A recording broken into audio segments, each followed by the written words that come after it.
Thank you very much for being here at our very first webinar at HolUp. My name is Sylvain, or Sylvain, it depends on how you can pronounce it.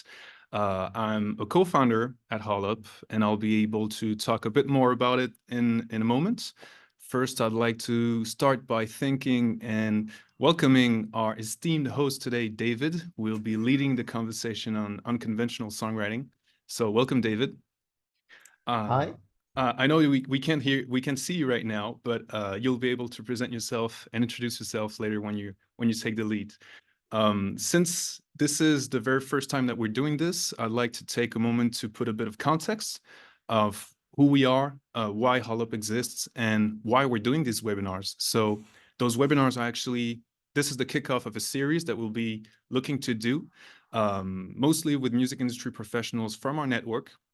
And they all aim to help artists make music from home. Simple as that. So if you are ever interested in staying in touch and being updated on those events, please follow us on social media, register to our newsletter, you'll be informed. HolUp was founded with the mission to empower artists with the connections and the resources they need to create and thrive at home. We believe that music production should be accessible to everyone, regardless of their location or their budget. And there's a common misbelief in music that if you want to make quality music, you should, spend a lot of money, which is not necessarily true. There's a quote that I like, which is, $1 million mic doesn't make $1 million song. And I like this quote. And we're not going to tell you how to make $1 million song. It's clearly not today's subject. But I like this quote because it's important to remember that quality, improving your sound, quality music does not necessarily mean buying more gear, buying expensive, if you can just go back, David, buying more gear or going to expensive recording studio sessions. Improving your sound, and I know that, David, you're going to be able to talk a bit more during the webinar about it, but improving your sound, creatively speaking, means going through a journey of experiencing stuff. And the best way to do so is by collaborating with people. And that's how we can help you. So in your Spotify playlist with your favorite artists, each song that made you click, well, each of these artists went through that journey of collaborating with people on any of these aspects during the creative process. And they've grown into that sound that made you click with the audience, and you can do it too with your audience. And that's how we can help you. And we support you through that journey. So HolUp is, if you can move to the next one, please. HolUp is a platform where musicians can have access to top-notch music professionals. So David's one of them. We have songwriters, producers, engineers, people that can help you at each step of the creative process. With technology these days, you can actually experience a studio session from home. You can record in your room and have engineers help you take care of all the tech aspects remotely and in real time, somebody helping you through performance. You can collaborate the best way that fits you. And we are here to make the connections and the collaborations as human as possible. So collaborating, finding professionals, all of it can be some kind of overwhelming. And that's why we at HolUp are dedicated also to provide you with a tailored experience. So we want to make sure you find the right match. You find your perfect professional. We want to make sure you find the right services also for your project. We can help you schedule your sessions. We can help you, basically. I can talk about all day. We're not here for that, so we're here for webinar. Like I mentioned, this is the first one of a series that we'll be doing. I do have a recommendation, a suggestion, which is if you guys want to ask questions, please ask them in the chat, and we'll be able to review them during Q&As. If you'd like to learn more about HolUp, please, you can schedule a session or you can schedule a consultation call, which is free. We'll be able to explain you a bit more and learn about your music projects. And I think I'm pretty good to go. David, if you'd like to take the lead. Thank you again for being here. We're very excited in starting these events, and let's talk about songwriting then. Oh, thank you, Sylvain. Now watch this technological thing go wrong here now. Oh, Watch wow. this now. Impress Is me. it going to go out? Remove this Oh, and wow. make. There we are. Here we There you are. go. I mentioned Now, technology earlier. There it ho is. hopefully everybody can see the slides and to a lesser extent me. You don't want to see too much of me. I'm not the eye candy. The slides are the eye candy. So you want to look at them. Okay. So thank you, Sylvain, for that introduction, and welcome to everybody here. It's really good to virtually meet you all. This so a little bit about me.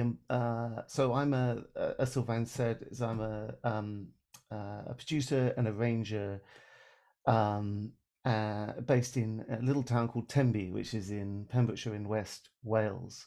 Now, if you ever come to the UK, don't bother with England, right? Come to Wales. Wales is where it's beautiful and where it's all happening and where all the best musicians live, you know. So,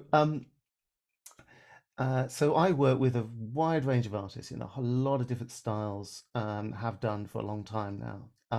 And mostly it's in with songs, it's songwriting. So I do everything from mentoring through co-writing, arrangement, orchestration, mixing, mastering. Sometimes other people are involved in the process, and that's where somewhere like Hall Up can be really good because um, it might be that you want to work with just one person all the way through, like a lot of people just work with me on the whole thing. But sometimes you might want to mix it up. You might want to get in a really good session drummer to really bring your track to life, or you might want to give it to like someone who's like a real whiz at mixing and mastering, even better than me. That's not possible, really, but I've heard so. Anyway, but so that's what's really great about it. And as Sylvain said, it's all about collaboration. Collaboration is so important in everything that you do. So involving other people in your process is crucial. So anyway, so that's a bit about me. So this webinar is going to be in three parts. The first bit is I'm going to give you a little bit of sort of history, sort of my background, and that's not a kind of ego thing. The reason I'm telling you this is because I made one hell of a lot of mistakes, shall we say, in my career. And maybe by telling you about some of them and also some of the good things that I've learned along the way, I can help you sort of get a bit more, avoid making some of the same ones and also, pass on some bits of wisdom along the way. I won't spend too long on that, don't worry. The next section, it will be all about some more established artists, and Sylvain will have sent through a few tracks for you to have had a listen to. It doesn't matter if you haven't, there won't be any questions on them. But there we'll be talking about that and ways in which they kind of stand out and the way they've sort of done things a little differently from some of the more mainstream artists out there. And the final bit, the main section, will be all about how we can take all of this knowledge and use it. And it's the kind of backbone of the way that I'll be approaching sessions that I do here with Hall Up. It's the kind of principles behind what we're doing here, what Sylvain is trying to do. I think Hall Up is a really wonderful idea, and I'm going to try and demonstrate that through what we're talking about here. Okay, so moving swiftly on. That's not it. Here we are. Oh, look, there's me again. Go away. Part 1, context, 10 minutes only, David. Right you are. So I'm going to start with a quote. This is apparently an ancient Chinese proverb. Now, my wife told me this one. I've got to confess, she co-wrote some of this with me because she's good at this stuff. But the quote is, people who say it cannot be done should not interrupt those who are doing it. That's a really nice quote, that. There's an awful lot of people out there on the internet who are going to tell you how you should write a song. And that at the same time, there's an awful lot of people out there who are quietly writing beautiful songs and just ignoring all of those people, right? And the reason that this can happen is because most of what these people are saying is just hot air, right? I mean, if you go to YouTube and you look at you search for tips on being a songwriter, you're going to find a lot of videos with people doing this or going or going with listicle articles saying things like 10 things you must do if you want to be a songwriter, or 5 expensive microphones you should buy if you want to do X, Y, and Z. So I'm going to do my damnedest not to do any of that today. This is going to try and be the antithesis of that. I'm also not going to use the phrase, hey guys, and I'm also not going to say things like, a lot of people ask me. I'm going to try and avoid all of that. Okay. So focusing on the thing itself, and this kind of thing here is the backbone of what I'm talking about. The idea that you can find creative fulfillment, and by that I mean just a sense of just enjoyment from making music and feel authentic about it by disregarding pretty much everything you're told about songwriting. You really can. That doesn't mean you should disregard everything that people tell you about songwriting, but you could take it with a pinch of salt or completely ignore it. Many, many great musicians have over the years. So, like many moons ago, before I'm doing what I'm doing now, I started out as a classical musician. I played in orchestras for many years, and then went to Oxford and I studied musicology, which I found really boring. But I also learned about classical composition. But living in Oxford, there was an awful lot of. It was a really good music scene in Oxford. It had bands like Radiohead and Supergrass came out of Oxford, and I just delved into that, and I became fixated at the age of like 20 of being a famous songwriter and performer. And I literally dedicated my life to becoming a rock star. I actually did that for 2 years. I'm not even going to tell you about the sacrifices that I made in that time. I mean, like, I can put my hand on my heart and say I did that, you know. Um, but this was a mistake. This was a big mistake that I made, and the main mistake that came with it was that I soon realized that there was a difference between writing songs, the thing that I actually enjoyed doing, and what the music industry that I was trying to get in bed with were wanting me to change to be what, what the kind of, they wanted me to change who I was, to change what I was doing. And I just realized that I didn't like it. I didn't like the people. I didn't like the process, and I didn't like the way I was feeling. And what happened was, as a result of this mistake, when I got my first deal, I actually started down that path, like so many other people that I knew at the time. I ended up feeling alienated and out of place, compromised, like I wasn't meant to be there, and I wasn't. And it completely, basically crushed my self-esteem. And for 10 years, I left the idea of pursuing a career in music and did something else entirely. I still kept making music, but I didn't want a career in it anymore. I thought I couldn't do it.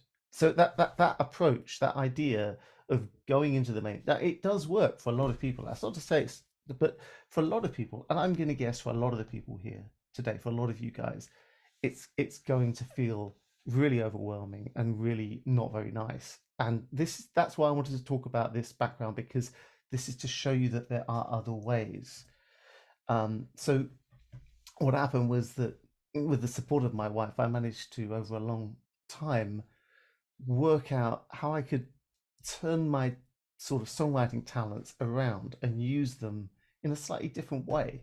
And I ended up working with a whole bunch of really, this is where the collaboration comes in. I ended up working with a whole bunch of really talented songwriters who needed help with their songs, who needed help with their arrangements and orchestration. And gradually this became a job.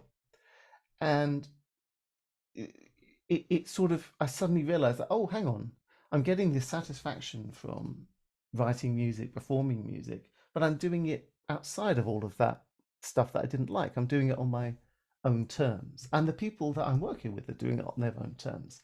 It's a healthy, wonderful environment to work in. But it took a lot of time for me to sort of separate out this idea of being a songwriter and being a part of this behemoth of a machine, which I do hasten to add, there's a lot of people who can make that work. It really can work for a lot of people. It's not bad to do it. I'm not sort of naysaying it, but it wasn't for me. And that's why I'm talking about it today. So the music industry can make you feel all of these words here. And I mean, I did feel, and this isn't just me, people will tell you they feel overwhelmed, excluded, inferior, like that they don't belong. It can be devastating for a lot of people. So this is to say you don't have to do that. Just skip that step if you don't want to, because it can make you want to change yourself and fit in with what other people are expecting of you. And this leads to the theory that mimicry is actually kind of the death of creativity, because what you're doing if you're trying to fit in all the time is you're trying to mimic other people, and that's not you. That's not creative, because you are a unique individual. Every single one of us here today is a unique individual. That is the most valuable thing that you have. It gives you an edge. You shouldn't ever undermine it, like for the purposes of anybody else's ideas and projects. And I learnt this the hard way, and that's really the message that I'm bringing today. And to say that by taking a different approach, you can find more enjoyment in making music. It can be fun. You can build an audience, and it can be fun. You can find authenticity. You can feel like this is me, this is my music. And you can find the courage, and finding the courage to create is a hard thing. I mean, I'm sure a lot of you recognize this. Actually, finding the confidence to make something is hard to do, but you could come from this by just taking a fresh approach to what you're doing. And that's what we're going to talk about now, is approaches. And you'll have had the examples that Sylvain sent round. And I'm not going to spend too long on them, but I did want to highlight a few little things about some of these songs that really stood out to me as an example of what I've just been talking about, how other people have done this. It's not just about me, it's about a whole world of people who've done this. And I'm sure there's many more examples that you've all got. But when we were going through these examples and thinking about, what makes them stand out, I realized that actually it's really difficult to define a lot of this stuff. What makes people unconventional is actually very difficult to define. That's kind of what makes it so interesting. It's such a fun topic for discussion. When you say, I don't know why I like this song, but I really do. Like, that has happened to me infinite numbers of times in my life, and that's really where we are with these songs. Because if you are writing a formulaic pop song, and that's your job, and you work for a music publisher and you're just writing songs there's nothing wrong with writing to formulas. That Mozart wrote to formula, except when he didn't. Lots of people will naysay it. It's not.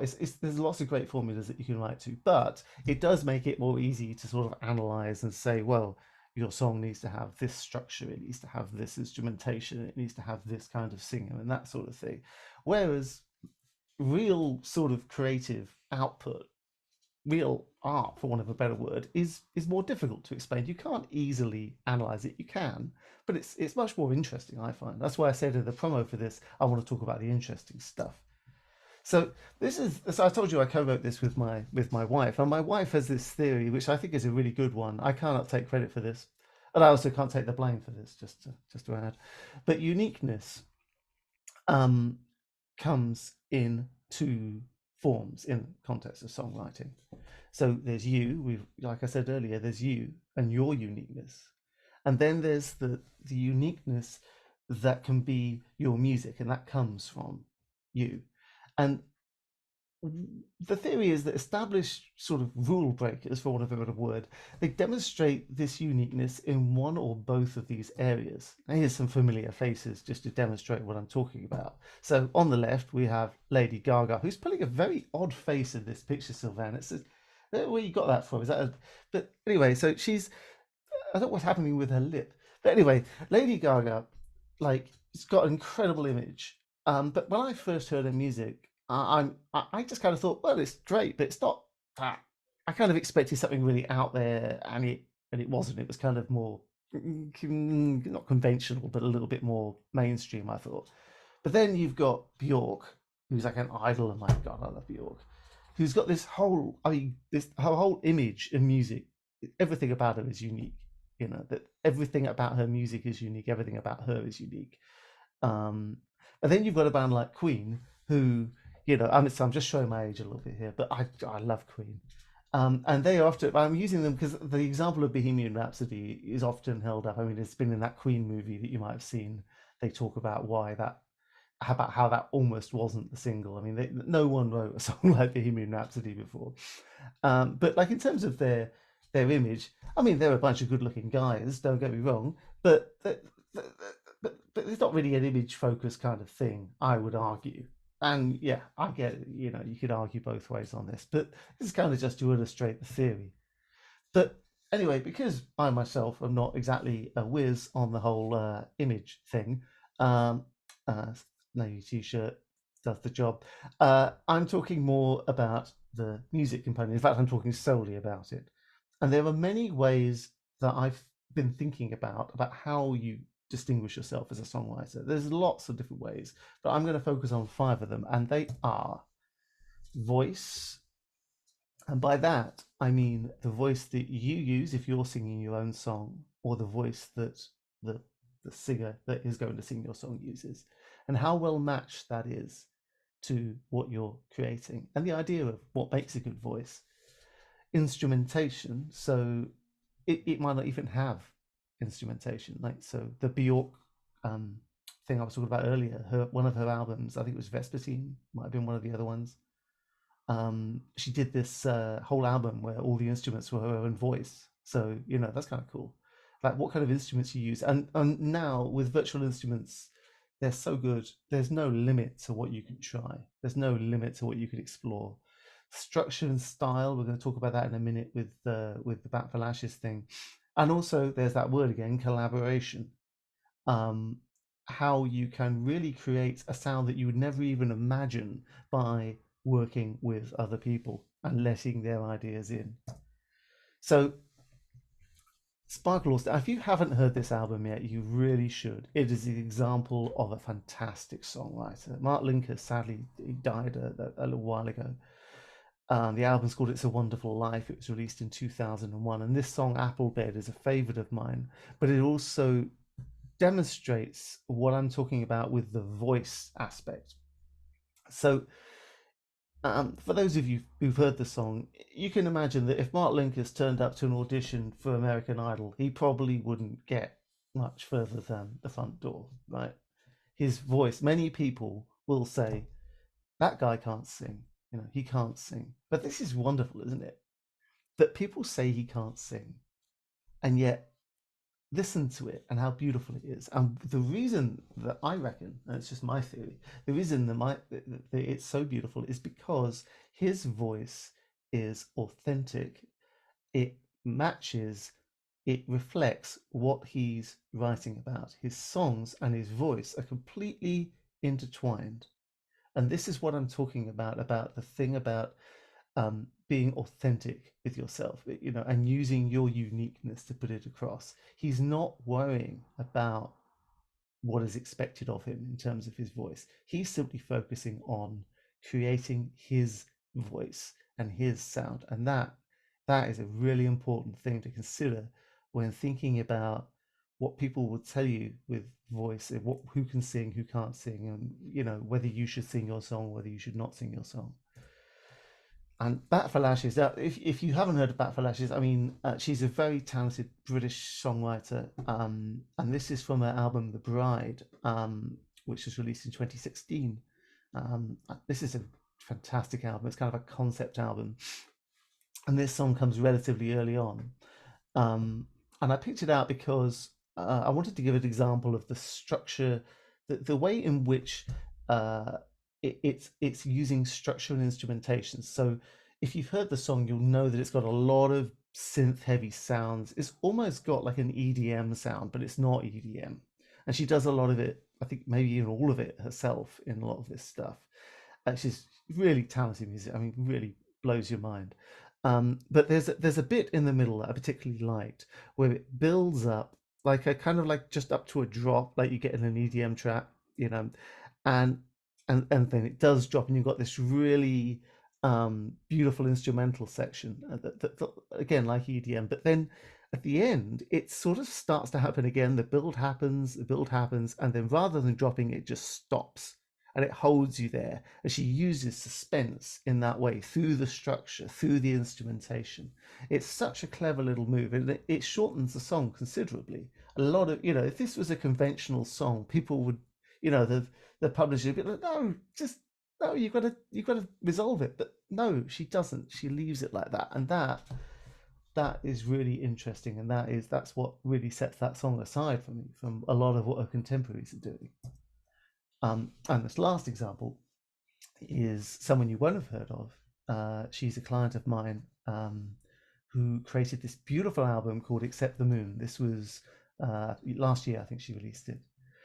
Joanna Alexa is from Romania, and she's got a wonderful approach to songwriting. This one stood out to me because if you've heard it, you'll notice that the chorus to this song is actually mostly just a sound effect. It's the sound of a clock ticking, you know. And that that I loved in itself. The fact that the refrain was a sound effect. But I also love the fact that obviously the is, I don't know if you could say a clock was in 4/4 or 2/4 time, but it's certainly not. The rest of the song is in 6/8 time, so it's certainly not the same timing as everything else. So it doesn't even fit in terms of timing, and yet it does work. And it's that kind of imagination that I really enjoyed when it came to working with this. It was like, no, let's just try it. It shouldn't work, but then it sort of does. This is what I was saying earlier. Is like, I do not know why I like this, but I do. And this, what was particularly great about this song was it reflected her as an artist. It reflected her sort of the image she was creating for herself, of herself, not a manufactured image. This is who she is, and it really showed her uniqueness as a songwriter. Um, but basically, the fundamental message I'm trying to deliver here is that all three of these artists are breaking rules, not for the sake of breaking rules, but because they've just chosen not to follow certain rules, and that makes them amazing, makes them amazing musicians and amazing people. And there's many, many more examples out there. I mean, the countless numbers of examples. I'm sure you've got plenty that you. I mean, we could be here all day. But anyway, that was what that section was about. But this is the bit that I really wanted to talk about, which is taking all of this stuff that we've talked about up to now, and how can we apply it to our own songs, to your songs. And so I'm going to start with a little caveat here. So I really do want to emphasize this. Not all conventions or formulas or, you know, even the mainstream music industry, for all its foibles, they're not all bad. You, it's not, you don't have to, you can follow them or be a part of that thing or do whatever you like. The message is you just don't have to. I think that's really what I just wanted to say. It's like, this isn't a hating on the music industry or hating on people who want to write formulaic pop songs. I love a lot of that stuff. Like, really, this is just suggesting an alternative. But one thing you do want to think about when you're starting on the, I was going to say journey. It sounds like you. It sounds like I work in an office, doesn't it? Yeah. You started on your songwriting journey. No, when you're starting out as a songwriter, you do need to think a little bit about what are you trying to do here, because songwriting has gotten tied up in this idea, like I said at the start, of being a big, successful, like songwriter, performer, all of this stuff. And yes, of course, it's important to have an audience, and yes, it's sometimes people, you know, I mean, yes, sometimes it can be really great to try and make a living out of it, but it doesn't. I really don't think you should start songwriting as a means to make money. I have had people contact me and say the most important thing about this project is that it makes me money, and I just like, and I said to them, look, if your aim is primarily to make money, there's a lot of easier ways to do that. Like, go and retrain as an investment banker or something. Like, seriously, yeah, it doesn't mean you can't make money, but it's not, you know, don't make that your I didn't take the job, by the way. I just couldn't get my head around that theory. It just didn't make any sense to me. So, you know, if you're thinking fame, money, all of that stuff, maybe just take a moment and think about whether you're actually going to want that, or whether really you want to focus more on, you know, the stuff that actually matters, the creative process. Because I can't imagine why else you would want to be a songwriter if it wasn't to find satisfaction and fulfillment in creating something. Um, so here's a little thing that I so I've played in a lot of different bands over the years in a lot of different contexts. I've been very fortunate in that regard. And something that I've only recently started to realize is that music in itself. Now, this is in a performance context, but you can also talk about it in terms of recordings of songs as well. There's music can't exist on its own. It doesn't exist in a vacuum. If you make a piece of music on your computer and you just leave it there, it sort of almost doesn't exist in some funny sort of way. Music only really happens when there's some kind of a relationship between the music, the musician, and the audience, and the environment in which all of this is happening. So it's kind of like a little ecosystem that is created. So when you see a good gig, it's not necessarily the case that all the musicians are playing all the right notes in all the right order, or that the sound is perfect, or that the songs are amazing. What's happened is that the music has come together with the performers on stage, with the audience, and in an environment, it has created something that works. You cannot make successful music without an audience, without an environment in which you're operating. And that doesn't mean it has to be a huge audience. It doesn't have to be Wembley Arena. I'm from the UK. What's the equivalent in America? Equivalent arena in America, the Super Mega Bowl, whatever it is you guys do. Anyway, I'm really not up on American stuff. So it doesn't have to be a big thing. It just needs to be in existence. It could just be two people. So I play like in little folk bands, like in corners of little pubs sometimes, and it's great just having the people, people right there. It's unplugged. It's just direct. It's right there. It doesn't. And I've played on great big festival stages, and the audience are all the way over there, and it's cold. It's unfriendly. It's unwelcoming. So I know that this is more about live stuff and less about songs, but you can translate that to recorded stuff as well. Like you need to think about who's going to listen to this. If you can get that sort of harmony right, if you can create that ecosystem, then the rest will take care of itself.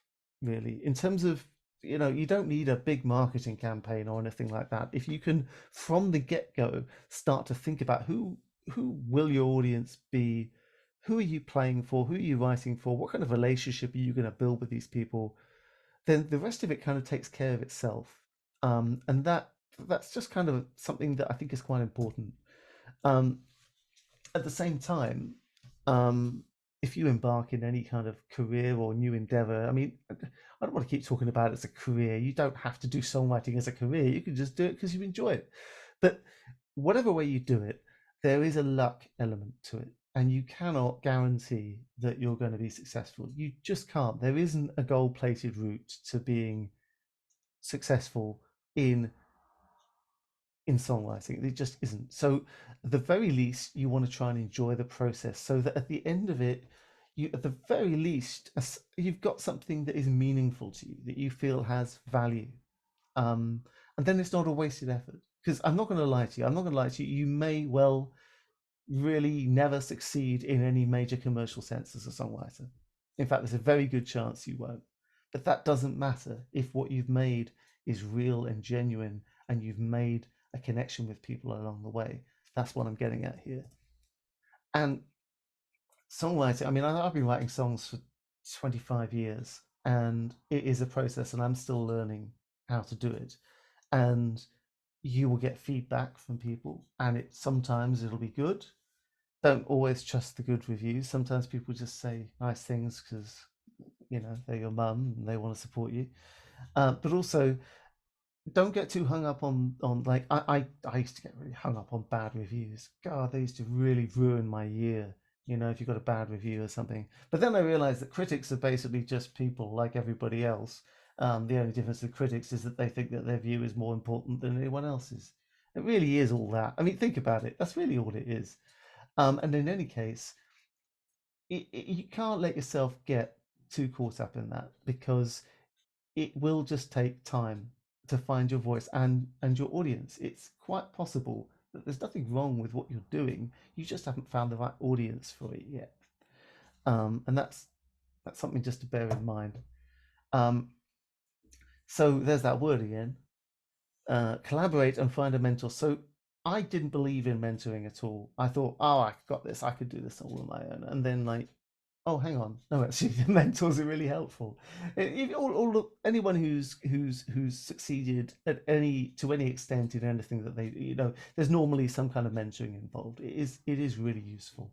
I had a mentor, and it was because of that I made contact with Sylvan and Hall Up, and I'm doing what I'm doing now. To be honest, it wouldn't have happened without that. It really is worthwhile finding someone who you can really relate to and just have an occasional conversation with about what you're doing.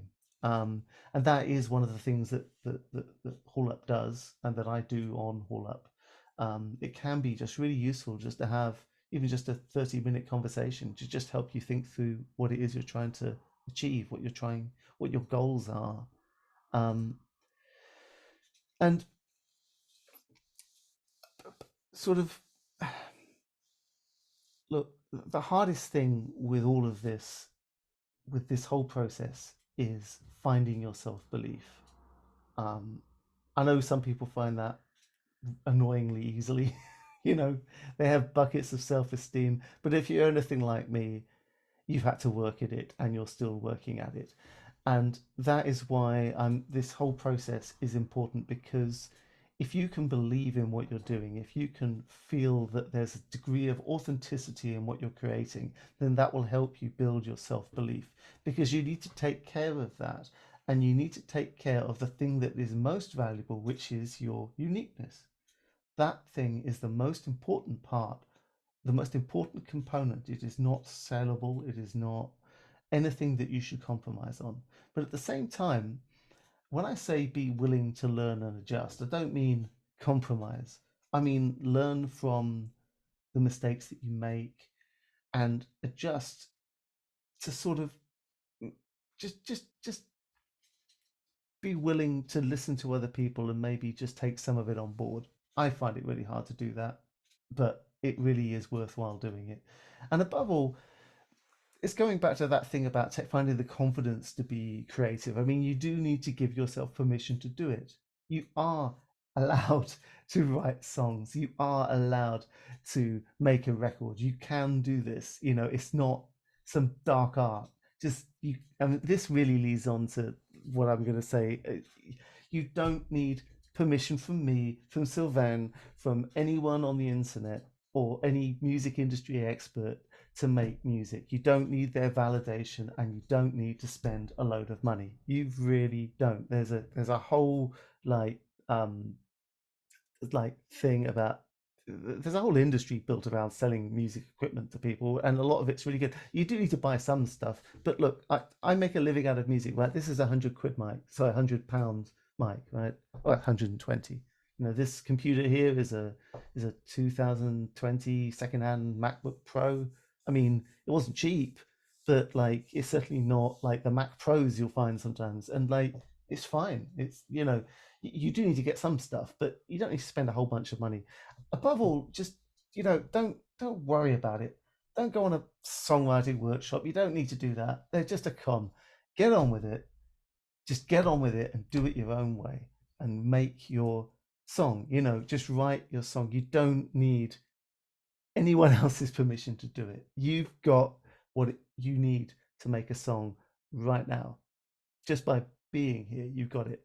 And so, I mean, just in closing, then, I mean, there's so much more that I could say on this. There's so much more that we could say, and I mean, I'm looking forward to getting some questions at the end. Hopefully, they're not too bad. But one of the things I wanted to say was that everyone I've worked worked with over the years. So it's quite a. I mean, I think I counted up. It was 530 jobs I've done since I went self-employed. But every artist I've worked with has had some unique aspect to what they're doing. But the thing that really breaks my heart is when I see how much effort they put into eradicating this uniqueness, trying to soften the edges, normally because they've gone off to and paid like some kind of industry person to give them some feedback on what they're doing, and they've come back and they've go, oh, it's got to be, the chorus has got to be in the first 40 seconds, it's too long to get to the chorus. You know, there's all of that stuff that happens, and you know, it really breaks my heart to see that, because you know, it's almost like just don't, you know. And so be curious about your own ideas, allow yourself to explore them, and feel free to disregard any rules that anyone gives you, conventions that get in your way. Just don't worry about it. Seriously, take it from me, really. And just go and do it. Just go and write your song. Really, I want everyone on here, including you, Sylvain, to write a song. Okay, like in the next couple of weeks, just sit down and write a song, and I promise you, if you're real, if you're just real about it, if you're authentic about it, you're gonna feel such fulfillment from it. So I mean, that was really all I wanted to say, and that was that's it really. Goodness me, got to the end and didn't die. Wonderful. I'm gonna hand you back to Sylvain then for the next bit. Now, this is going to involve a little bit of technical No, wizardry. we can keep it that way. Oh, Well, we can just I'll keep it like just, this. yeah, yeah, you can Is that remain what we're going here. to do? Yeah, yeah. Okay. Well, you're in the spotlight. It Yes, I'm is. very aware of that. Thank you so much. It was very interesting, very interesting, very insightful. We do have some questions actually, and we have some time, sorry, to answer them. So, our first one comes from Corentin, actually. Um, do you think a label can help you in shaping your musical identity? So you already talked early about this, but do you have any saying on this? um, so I think um, it does depend a little on the label. I know that there are some really cool smaller independent labels out there that work very closely with their artists. Um, and if you're the right match, then it could be of some help, maybe in terms of helping you reach your audience, like I was talking about earlier. I think if a label is able to help you just make a stronger connection with your audience and therefore create that ecosystem that I was talking about, then by all means, but just be really careful because there's a lot of dodgy folk out there. There's a lot of sort of people who they're really just in it for the money. Um, so just be really careful and just normal common sense stuff. Like don't, if they ask for any money up front or anything like that, or just if you get a contract or anything like that, just really do get someone to read it through because I'm not saying that there's some really good people out there who could help you. In terms of developing your sound, I'm not totally sure that that's really necessary. Maybe I think it's more on they're more kind of so a record label is essentially about marketing and that side of things. Um, so in some respects, yes, but not entirely. I certainly don't think it's essential. Yeah, makes total sense. The next one, and I kind of like it also because I'm interested in knowing your insight on this, is from Kira. How do you deal with writer's block and not having the ability to come up with different melodies that are not similar to another song? Yeah. Um, That's a tough one. so the way that I personally got around this in the past is through improvisation. So there's an amazing pianist called Keith Jarrett, uh, and he recorded an album in the 70s called The Colne Concert, and it's a live performance. It's two 30-minute performances of him just improvising on the piano, and it's beautiful. You just listen to it for hours. It was a real inspiration for me at a time when I needed help coming up with ideas because improvising either on your own or in a group if you've got a band or something is a great way of just loosening up your ideas. You could be improvising like for an hour, and in there you'd be like, "Oh, this this little idea comes through," and you're like, "There it is. There's a cool little idea." So I've kind of broken through it by actually just letting go and um, allowing myself to improvise and get it wrong. And because a lot of the best ideas often happen like by mistake, like I mean, by improvising, you'll make mistakes, or what you feel are mistakes. And then after a bit, you'll think, oh, hang on, that's a really cool like chord sequence, or let's do something with that. So that would be my main, that's been my approach to it. I think there's probably Mm, others, but I'd recommend that. yeah. Okay. The next one is from Nico, saying, I want to be more consistent in showing up and working on my songs, practicing and start performing. Have you picked up any great habits along the way that help you on your journey? Well, I'm not the best person to ask about this because I sort of work, most of my time is spent working on like co-writing. It's basically ghost co-writing other people's stuff. I have to work to a schedule for that stuff because I, it's my job. I've got deadlines and things like that. When it comes to my own music, the only way I can do it is to actually put it in my calendar like a work booking. I have to actually Hmm. put the time in and say that day I'm doing this. Um, and I, I can't see any other way of doing it. You have to carve time out for yourself and treat it like any other responsibility. Um, because it will fall to the back of the queue. If you've got family, kids and a job and all the things that take up our lives that seem more important, like you just have to carve the time out and put it in your calendar. It's the only way I can do it. Hmm. Okay. I'm not sure we have any more questions. It was simply great. Thank you again, David, for You're very all welcome. the work you've put into this, for sharing your insights, your experience. You've inspired me. So yes, I will go after this, write a song. Don't worry, I need to Good. now. I'm uh, gonna switch you back. Just hang yeah. on a sec. Um, Um, Go for it. Since we are at the end of the webinar, well, first of all, I'd like to thank you again for attending. If you have any more questions, you can reach out to us. We just wanted to show you a little gift. We have a special discount if you're ever inspired and would like to collaborate with David. David offers a bunch of services on the platform, can help you with mentoring, mixing, mastering, production, songwriting, you name it. You can reach out to us on holup.com, schedule a call. Once again, we have free consultation calls when we can review all this, and you can have a 10% off on your first project on the platform. So um, feel free to check out the website. Again, if you want to stay in touch and want to be updated on the webinars, you can follow us on social media, follow us, also register on our newsletter, since we have, well, insider tips on production or music industry. That's pretty much it. Thank you again, and we'll hope to see you soon. Thanks again, David, for everything. no problem. Good to meet you all. Bye bye. Bye. Have a good one.